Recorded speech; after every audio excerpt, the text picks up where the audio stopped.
இருக்கிற வாழ்க்கை கடுமையான வாழ்க்கையாக இருந்தால் கூட ஒரு துளி அன்பை நம்மிடமிருந்து இன்னொரு ஜீவனுக்கு கொடுத்து விட சில கவிதைகள் தான் நம்மை வாழவே வைக்கிறது.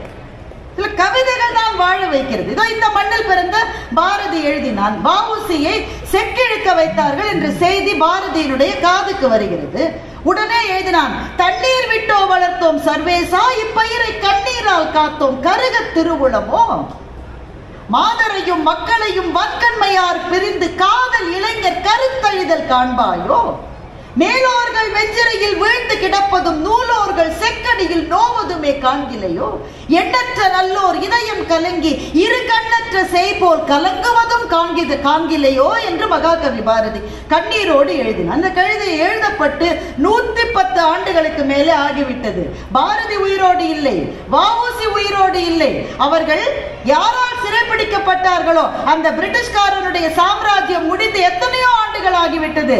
எல்லாம் முடிந்தது. ஆனால் கவிதை முடிவில்லாமல் இன்றைக்கும் வாழ்ந்து கொண்டே இருக்கிறது.